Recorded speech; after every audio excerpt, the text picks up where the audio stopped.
আসসালামু আলাইকুম SSC 26 batch. কতটা কঠিন হবে এবারে প্রশ্ন? ঠিক আছে, কতটা কঠিন হবে কোশ্চেন?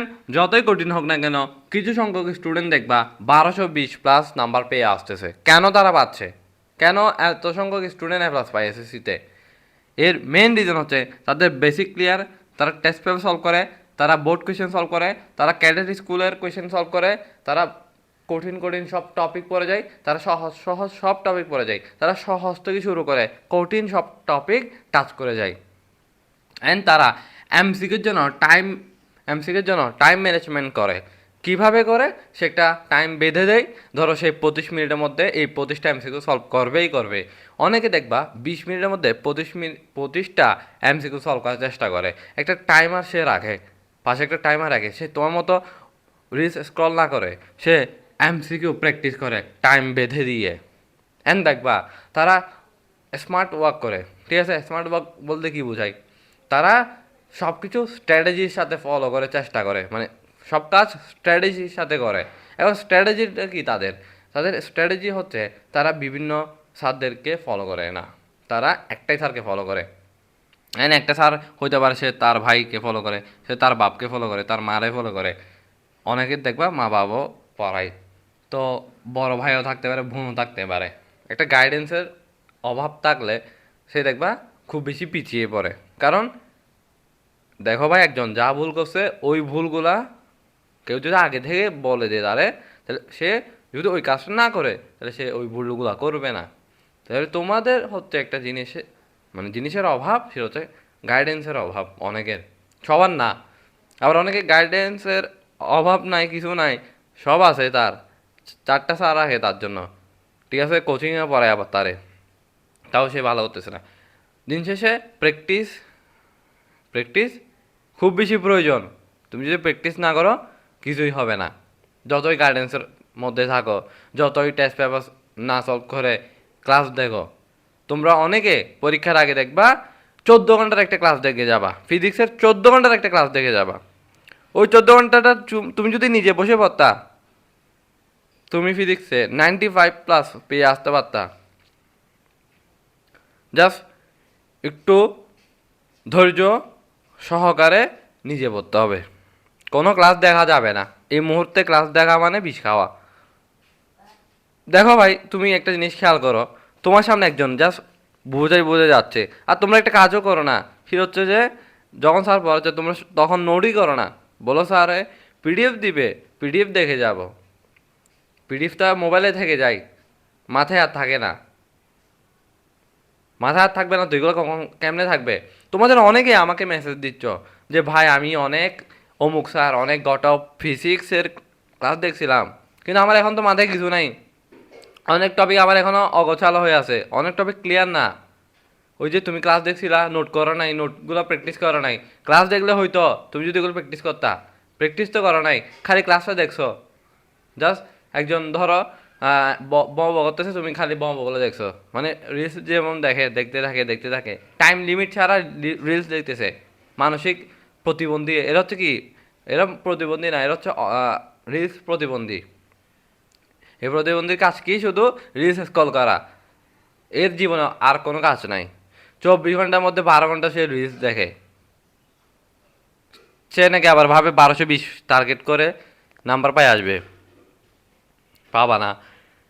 বেসিক সবসময় ক্লিয়ার রাখতে হবে। এখন অনেকে বেসিক ক্লিয়ার রাখতে পারো নাই, সেক্ষেত্রে তারা টেস্ট পেপার সলভ করো ভাই। টেস্ট পেপারের যে গুরুত্বপূর্ণ কোয়েশ্চেনগুলো সব আছে, তোমরা একদম যারা কিছু করো নাই তাদের কথা বলতেছি। যারা তো করছো তারা আমার কথা শোনার দরকার নেই এই মুহূর্তে একটা 5 মিনিটের ভিডিও দেখা মানে অনেক মহাপাপ, অনেক বড় মহাপাপ করে ফেলছো। কারণ ওই সব 5 মিনিটটা তুমি যদি 5টা এমসিকিউতে টাইম দিতা, তাহলে আমার মনে হয় অনেক ভালো কিছু করতা। তবে তোমাদের জন্য গুরুত্বপূর্ণ। ঠিক আছে, তোমরা যদি এই ভিডিওটা না দেখো, ওই প্রতিবন্ধীর মধ্যে সে আবারও রিলস দেখা শুরু করবা। খারাপভাবে বলবো, বলবো, কারণ এখন সময় নাই তোমাকে নরম ভাবে বলবো সাধু এসে গেছে এখানে, তোমার কিছু বয়ান দিলাম শেষ না ভাই, হবে না তো।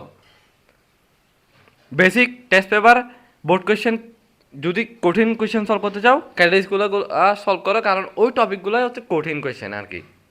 ক্যাডেট কলেজে কারা পড়ে? যারা ধরো টপার শ্রেণীর একাংশ, তারাই তো পড়ে, তোমার তো তার হাবা গুবারা ওইখানে পড়বে না। সো যাই হোক, work hard, not smart. Smart স্মার্টভাবে করার দরকার নাই। এখন স্মার্ট মারাতে গিয়ে ভাই কি স্মার্ট ওয়ার্ক হয় একটা হার্ড ওয়ার্ক। কেমনে জানো?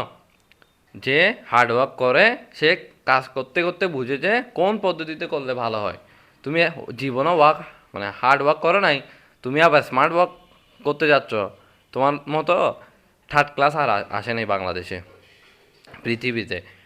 So work hard, not smart. Smart তোমার জন্য না, সবার জন্য স্মার্ট ওয়ার্ক না। যে হার্ড ওয়ার্ক করে সেই স্মার্ট ওয়ার্ক করতে পারবে, কারণ সে বুঝবে কোন জায়গায় যাইতে হবে, কীভাবে পড়লে মনে হয় না এটা আসবে।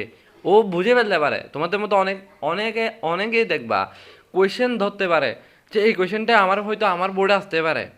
ও দেখবা কোয়েশ্চেন দেখে ভালো করে আনসার করে চলে আসে, কারণ সে তো বুঝে ফেলছে। সে কাজ করতে করতে বা প্র্যাকটিস করতে করতে পরীক্ষা দিতে দিতে বুঝে ফেলছে, ঝালাই করে ফেলছে নিজেকে।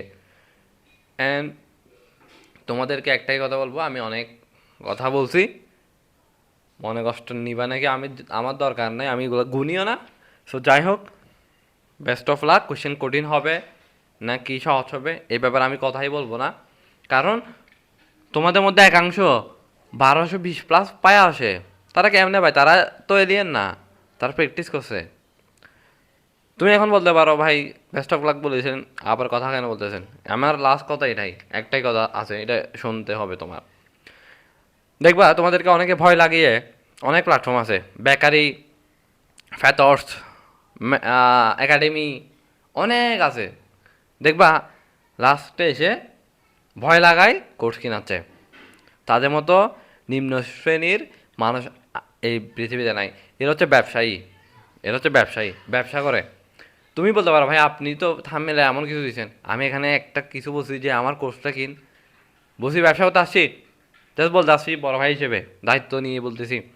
একটা জিনিস, ওইসব থার্ড ক্লাসদেরকে ফলো করবি না, ওইসব থার্ড ক্লাসদের ক্লাসই দেখবি না। এখন ক্লাস দেখার টাইম না তো, এখন মেন টাইম হচ্ছে যে প্র্যাকটিস করার। তো ভালো থাক। ওইসব ঘটপ ফাসিক্স, ওইসব ঘটপ হাবি জাবিদেরকে ফলো করার দরকার নাই। ও ফিজিক্সের কিছু জানে না, তুই ওকে ওকে বাদ দে। ভালো থাক।